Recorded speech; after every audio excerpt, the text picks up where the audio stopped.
Hello, my name is Dr. Coreyleewrenn. I'm a vegan sociologist and a vegan feminist. And in this video, I am going to explain what the heck vegan feminism is. And I'm going to do it in 5 points.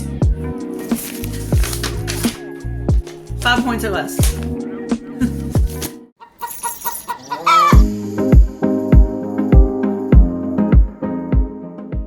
First off, vegan feminism isn't really that new. I want to be clear. People have been using feminist theory to understand human relationships with fellow animals for at least 200 years. There were feminists, there were abolitionists, there were socialists, pacifists in the 19th century, for instance, who were vegan. Maybe not as many vegans as we have today, but there were some who were vegan, some who were vegetarians, some who were close to vegan, many who were against vivisection, many of them who advocated against the plumage trade, the fur trade, etc., etc. So this has been going on for a very long time. But vegan feminism, as I understand it, is a little bit different because we're specifically looking at veganism. And although I think it's important to acknowledge that there's this longer history of people doing this work, veganism really hasn't been a explicit part of feminist theory in critical animal studies anyway, until really the 21st century. Although there were women in the 1970s, 80s, and 90s who were vegan and meant veganism when they were advocating, they were kind of shy about, or apprehensive, if you will, about using vegan language. So in the 21st century, we've come a long way, baby. And we can actually very explicitly talk about vegan politics when we talk about feminist theory.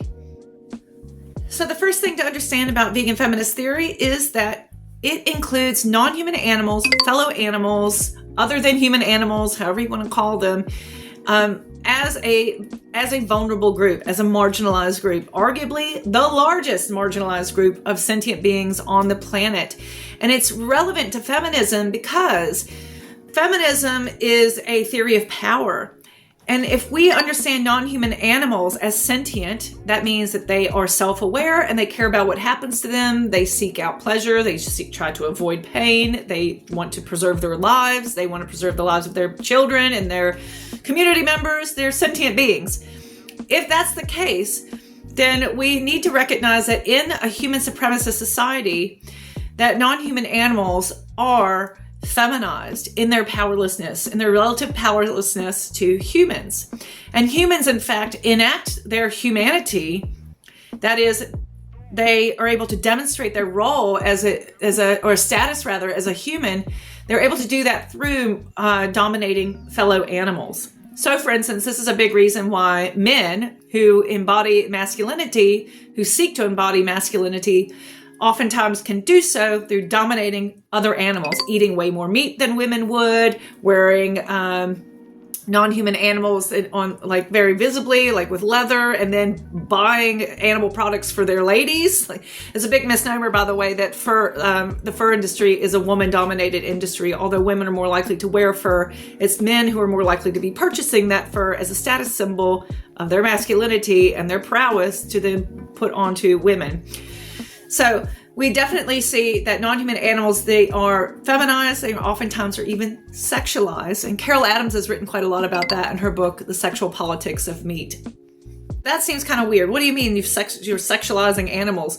But basically because sexual politics in our culture, in Western culture, is about submission and domination for the most part, then we see that there is a sort of sexualized element when we dominate another group, and then especially when that domination is revolved around consumability. So just like women are often subordinated so that the men of society can consume them figuratively or even literally by consuming their labor, we see the same thing happening with non-human animals, except that their bodies are being consumed physically, not just their labor and not just the symbolic kind of consumability of non-human animals. So we're actually physically eating them. And that is about gustatory pleasure. And that has sexualized sort of undertones to it. So yeah, feminist theory, number one, needs to pay attention to that because non-human animals are feminized and they're sexualized, not to mention that they are highly, highly exploited because of their reproductive capabilities. And feminism is all about reproductive justice and bodily autonomy. So non-human animals matter. The second thing that we need to know about vegan feminism is that many vegan feminists emphasize this sort of ethic of care. And what that is basically an alternative way of organizing our social relations. In a patriarchal society, it's very much based on conflict and domination, the quote-unquote dog-eat-dog type of social organization. Feminists push back on that and say, actually, instead of a society based on competition and conflict, why not take a more interpersonal approach where we care for one another and we collaborate and cooperate and look out for each other and respect one another? And especially when we're looking at non-human animals, nature and ideas about what is natural or not natural oftentimes reflect these gender relationships as well, gender norms. So this idea that it is a dog-eat-dog world and you must kill or be killed, eat or be eaten, this patriarchal notion, that is a male interpretation of nature. Yes, carnivorism does happen and violence does happen in nature, but by and large, the vast majority of sentient life on Earth is symbiotic. So the idea is, why do we focus on conflict over cooperation? That reflects a patriarchal cultural norm that we abide by. A good example of that, for instance, is looking at chimpanzees versus bonobos. So after World War II, World War I and World War II, there was a big push in the social sciences to understand how could this happen as a sociological sort of phenomenon or a psychological phenomenon, anthropological. Everybody was on board trying to understand how could this have happened. And so there was a big focus, and Donna Haraway has done work on this if you want to read more. On primatology, there's a big focus then on, well, what are chimpanzees doing, for instance? They share almost all their DNA with us, and they tend to be a more male-led society, and they do have conflict, even a little bit of meat eating and carnivorism in the chimpanzee species. And so there was a big push then to show, okay, this is what's natural about humans, because we can see it also happening among chimpanzees. But what we didn't do is also look to other ape species who do not live in that kind of way. So bonobos are a very good example of that. Well, to be fair, Western science really wasn't aware of bonobos until the 1920s or 30s. But nonetheless, bonobos also share the same amount of genetic DNA with humans, and they display a whole different way of social organization. They tend to be more female-led. They also have lesbian relationships. It's quite normative. They use care, compassion, physical affection for one another in order to smooth over conflict and tension. And they're mostly vegan. So this is very interesting then about how we shape this idea of how society could be structured, how society evolves, how society reproduces. We use gender norms in order to interpret that, but we also draw on nature, non-human animals, in order to normalize the social system that we have in place. So vegan feminists are pushing back on that and saying, well, can we think of alternatives that are more symbiotic, more interpersonal, and care-based?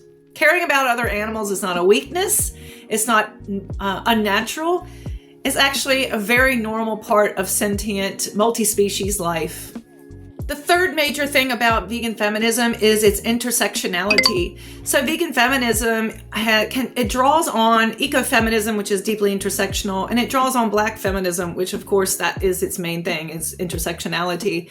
And so vegan feminism is all about not just focusing on gender relations or gender relations and species relations, but actually creating a broader schema for understanding how oppression and inequality works in our society, and explicitly looking at how there are unique ways that these different systems kind of converge to impact particular groups in certain ways. So for instance, while in vegan feminism, we spend a lot of time trying to explain, well, okay, women are exploited in this way, and say non-human animals are exploited in this way. There's unique things that happen when you're of a minoritized species and a gender minority. For instance, thinking about what it's like to be a layer hen. So a layer hen is experiencing a lot of gender inequality about how we impose, chickens, I don't know if that's a story for another video about whether or not they have gender, but we impart our gender norms onto other animals. So this idea that we need to eat the eggs of mother hens, and we have in our culture this sort of deep sort of affinity for consuming these products of motherhood, like that affects billions and billions of hens every single year. But what a hen experiences as a female-bodied person in a gendered society is a whole nother experience than, say, me as a human, a female-bodied human in a gendered society. And so actually what intersectionality does is it really expands our understanding of the social world, how it works and how it replicates. That said, on the other side of the coin, if you will, we also need to be cognizant of not appropriating intersectionality and pulling it out of Black feminism. That actually has been criticized because it traditionally was designed in order to understand the Black woman's experience. So we don't want to do that. But on the other side of the coin, we don't want to also try to force a grand narrative where everyone has similar experiences with oppression, when in fact we see some major differences. Hence, while some Black feminists would say maybe you can't take Black feminist intersectionality theory and put it into environmental and animal rights issues. Or maybe on the other side, looking at chickens and saying, you know, the experience of chickens is so extreme. Is it really truly comparable to what human women are going through? So there is debate there. And there's also debate about the other element of intersectionality is it's not just a theory to understand, it's a theory of activism, and this idea that it should encourage solidarity across movements and alliance building. But we really don't have so much evidence that that's happening. The feminist movement, by and large, rejects a vegan approach. Civil rights movements, Black Lives Matter, typically ignores animal rights issues, even though animality politics are fundamental to the treatment of women and people of color and et cetera, et cetera. We don't really have a lot of evidence that there is trans movement solidarity and alliance making happening. So while intersectionality theory is really, really important for vegan feminism, and it does help us to understand these shared logics of oppression that affect lots of different groups in similar ways, we have to be careful not to get so wrapped up in trying to find similarities that we wipe over distinctions and differences, and also not to get overly confident that just because we see similarities that different groups are going to reach across the species barrier and, you know, welcome non-human animals, because that unfortunately has just not been the case. A fourth thing to know about vegan feminism is that it is very queer. So vegan feminists historically have been disproportionately, well, I mean, I say that, but I don't actually have data to support this, but I just know through my own research that looking at a lot of the major leaders from the 19th century, the 20th century, and even today, a lot of them have been lesbian identified or bisexual. So it's a very much so gay-led theory, just by the actual personal biographies of the people who are doing this work. But also, as far as the theory, it does draw very heavily on queer theory. And so the idea here is that vegan feminism is challenging binaries. It's challenging this idea that there is a natural and predetermined type of love or type of family unit or relationship, and actually saying that we can have meaningful, loving, intimate relationships with fellow animals. And we don't have to ascribe to this heteronormative nuclear family type of state-ordained family unit that has been pushed on us relatively recent in human history and Western culture in particular. The queer movement and queer theories basically saying love who you love and be who you are. You don't have to fit into these categories. And in fact, a lot of these categories around sexual identity, around who you love, about how a family should look like, a lot of that is actually part of the colonial project. And so when we look at the history of heteronormativity, that has been deeply, deeply tied to Western colonialism and conquering of a variety of indigenous peoples. And so this whole variety of different human ways of coexisting have been sort of lost to us or deeply stigmatized. And so vegan feminism as a queer practice is actually saying love who you love, even if it's non-human animals. But to be clear, this has nothing to do with like sexual relationships with fellow animals, obviously, because there's no possibility for consent in that situation. And that's for two main reasons. Basically, number one, because we live in a human supremacist society, so non-human animals are vulnerable. and they're not fully able to consent in that way. But number two, because of domestication, we've actually physically and mentally, cognitively manipulated fellow animals to create a dependency, to encourage affection and to encourage closeness with us that obviously other animals don't do. So dogs have been manipulated for thousands of years so that they do follow us around and love us and wait for us when we come home from work and sleep with us in the bed at night. Like, that is not necessarily an accident, although it's really magical that we share that with non-human animals. We also need to be clear that domestication, it's an institutionalized act of human violence and control and manipulation over fellow animals. And so for that reason, we have to be very careful then when we are constructing relationships with fellow animals that we are mindful that consent is really difficult to achieve there. So obviously the vegan feminism is completely opposed to bestiality. We're not talking about bestiality. We're talking about the everyday politics of living with fellow animals as fictive kin.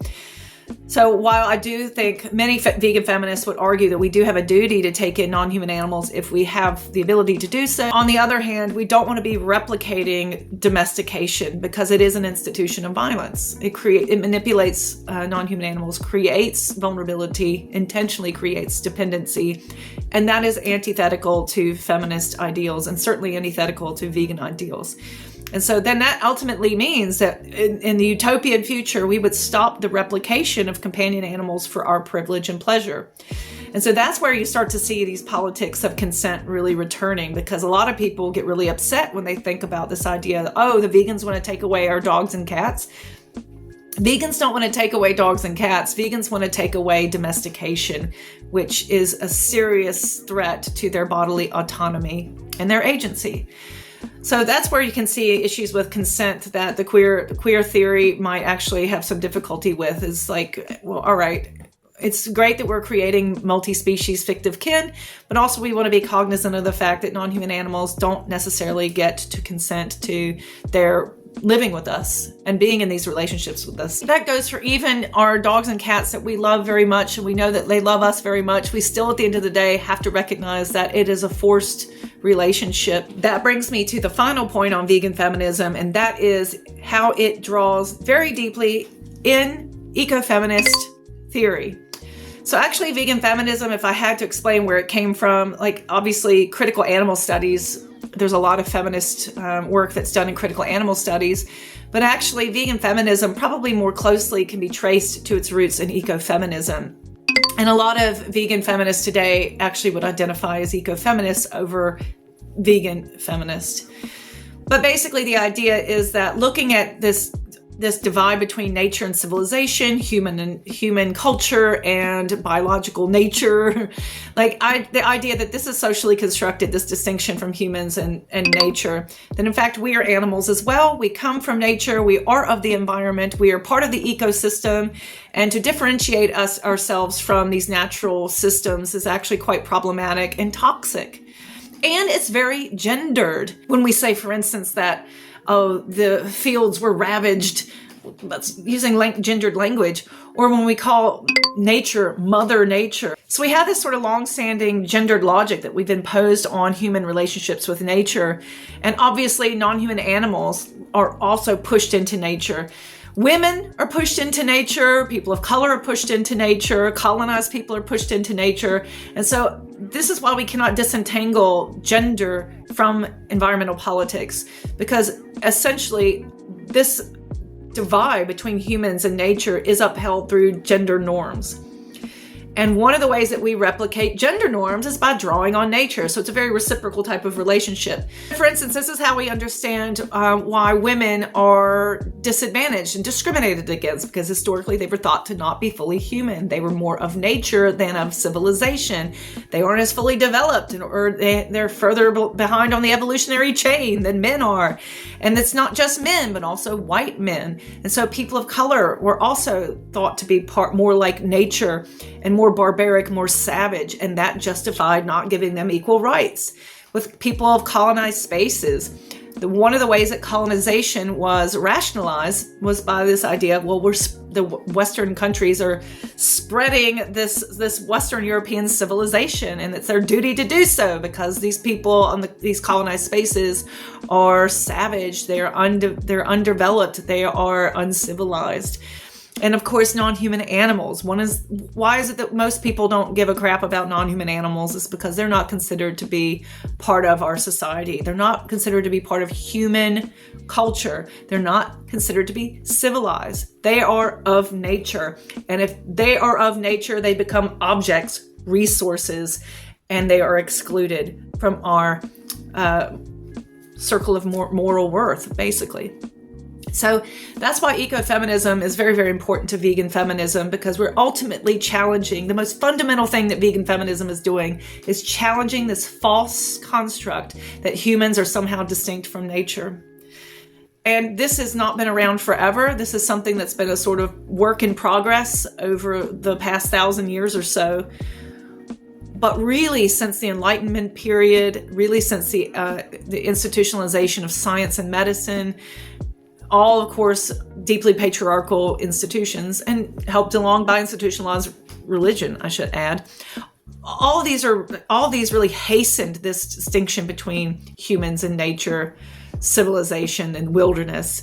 And all along the way, it's really been a narrative that's been used to uplift able-bodied, straight, European white men, whereas everyone else, non-humans included, are considered not quite civilized and still part of the wilderness, and therefore not worthy of equal respect or equal access to resources. So that's vegan feminism in a nutshell. Like, it's obviously a lot more complicated than that. That's why I have a whole book on the topic. But I wanted to introduce at least five main things for you to be thinking about. These are 5 major frameworks that sort of guide us. If you want to learn more about vegan feminism, you're in the right place. Definitely subscribe to the channel, like the video to help the algorithm, and you can check out my research. You can go to veganfeministnetwork.com. You can go to my website at coreyleewrenn.com, where all this, you can find more and more stuff about vegan feminism. And then I have my book with Bloomsbury, Vegan Feminism, which does its best to summarize all of this stuff with a whole lot more added history and nuance.